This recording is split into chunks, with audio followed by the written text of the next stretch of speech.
1998 সালে জাহাঙ্গীরনগর বিশ্ববিদ্যালয়ে বাসরঘর সাজিয়ে প্রতি রাতে একজন করে ছাত্রীর ধর্ষণ করা হতো।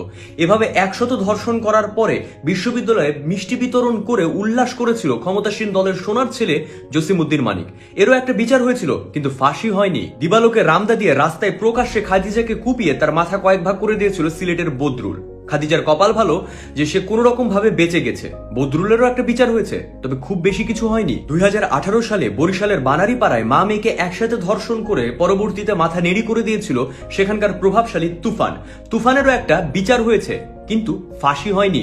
সংরক্ষিত এলাকা কুমিল্লা ক্যান্টনমেন্টের ভেতরে তনুকে ধর্ষণ করে পরবর্তীতে হত্যা করা হয়, কিন্তু তনুর ধর্ষণকারী কেউই গ্রেফতার হয়নি। 31শে ডিসেম্বর 2018 সালে নোয়াখালীর সুবর্ণচরে দিনের বেলা যুবতী মেয়ের সামনে তার মায়ের দল বেঁধে ধর্ষণ করা হয়। পরবর্তীতে তাকে প্রহারও করা হয়।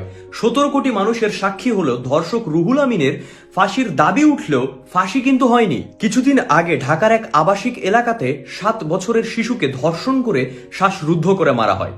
ধর্ষক আটক, কিন্তু তারও ফাঁসি হবে না। গত কয়েক বছর আগে 3 বছরের এক শিশুর যৌনাঙ্গ ব্লেড দিয়ে কেটে তাকে ধর্ষণ করে হত্যা করা হয়। ধর্ষক গ্রেফতার, কিন্তু তারও ফাঁসি হয়নি। সর্বশেষ সিলেটের এমসি কলেজ ছাত্রাবাসে নিয়ে স্বামীর সামনে স্ত্রীকে গণধর্ষণ করা হলো। এরই বা বিচার কি হবে? এভাবে আরো কত শত মা বোনের ধর্ষণ হচ্ছে, তার হিসাব কে রাখে? ধর্ষকেরা জেলে যায় ঠিকই, কিন্তু ক্ষমতার দাপটে নিশ্চয় আবারও বের হয়ে আসে। আসুন এবার জানি বিভিন্ন দেশে ধর্ষণের কি কি সাজা আছে। আমেরিকাতে ধর্ষিতার বয়স এবং ধর্ষণের মাত্রার উপর নির্ভর করে 30 বছর পর্যন্ত কারাদণ্ড আছে। রাশিয়াতে 20 বছরের সশ্রম কারাদণ্ড আছে। পোল্যান্ডে বন্যশুয়োরের খাঁচায় ফেলে মৃত্যুদণ্ড। গ্রিসে একমাত্র মৃত্যুদণ্ড হচ্ছে আগুনে পুড়িয়ে মারা। আর চায়নাতে কোনো ট্রায়াল নেই, শুধুমাত্র মৃত্যুদণ্ড আছে। মালয়েশিয়াতে মৃত্যুদণ্ড, উত্তর কোরিয়াতে মৃত্যুদণ্ড, মঙ্গোলিয়াতে ধর্ষিতার পরিবারের হাত দিয়ে মৃত্যুদণ্ড দিয়ে প্রতিশোধ পূরণ করা। মধ্যপ্রাচ্য আরব দুনিয়া শেষ নিঃশ্বাস ত্যাগের আগ পর্যন্ত পাথর নিক্ষেপ করে মৃত্যুদণ্ড দেওয়া, ফাঁসি দেওয়া, হাত পা কেটে ফেলা, যৌনাঙ্গ কেটে ফেলা। সৌদি আরব শুক্রবার নামাজের পরে জনসমক্ষে শিরোচ্ছেদ করা।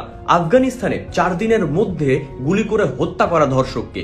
ইউক্রেনে তার যৌনাঙ্গ কেটে দেওয়ার আদেশ রয়েছে। এবার আসি বাংলাদেশে। প্রতিবাদ, ধর্ণা, তদন্ত, কয়েক সদস্য বিশিষ্ট তদন্ত কমিটি, ঘুষ দেওয়া, জাতি নির্ধারণ, রাজনীতি কারণ, মেয়েটি বোরখা পরেছিল কিনা, মেয়েটির চরিত্র নিয়ে গবেষণা, জামিন, ফের ধর্ষণ, মেয়েটির আত্মহত্যা। 2011 থেকে 2018 সালের জুন মাস পর্যন্ত 6 জেলাতে মোটে মাঠে 4372টি ধর্ষণের মামলা হয়েছে। এর ভেতর থেকে শুধুমাত্র বিচার হয়েছে 5 জনের। আমরা সবসময় বলি যে ধর্ষকের ফাঁসি চাই, কিন্তু বাংলাদেশে ধর্ষণ সংজ্ঞায়িত করা হয়েছে 1860 সালের দণ্ডবিধান অনুযায়ী, যেখানে বলা হয়েছে যে কেউ যদি ধর্ষণের অভিযোগ তুলে থাকে তাহলে বিচারের সময় তার চরিত্র নিয়ে নানান ধরনের প্রশ্ন করা যাবে। আর আমি এই তথ্যগুলো কেন আপনাকে দিলাম, দেখেন একটা সময় দেশে কিন্তু অ্যাসিড সন্ত্রাস ভয়াবহ রূপ নিয়েছিল। আর এই অ্যাসিড সন্ত্রাসের বিরুদ্ধে কঠোর আইন জারি করে দেওয়ার পর থেকে কিন্তু এর ভয়াবহতা উল্লেখযোগ্য হারে কমে এসেছে, যার ফলে ধর্ষকের শাস্তি যদি মৃত্যুদণ্ড অথবা তার যৌনাঙ্গ কেটে ফেলার একটা বিধান রেখে কঠোর আইন জারি করা হয়, তাহলে কিন্তু এর ভয়াবহতা অনেকাংশেই কমে যাবে। আমি আপনি সবাই মিলেই কিন্তু আমরা দেশকে সামনের দিকে এগিয়ে নিয়ে যেতে পারবো। যদি মনে করে থাকেন যে আপনি একাই পারবেন বা আমি একাই পারবো, সেটা পুরোপুরিভাবে ভুল। যার ফলে এই ভিডিওটা যদি আপনার কাছ পর্যন্ত পৌঁছায় আর আপনার যদি কোনো রকম সুযোগ থেকে থাকে দেশকে সেবা করার, তাহলে সেটা করুন। কিছু পান আর না পান, সাধারণ মানুষের তো দোয়া পাবেন।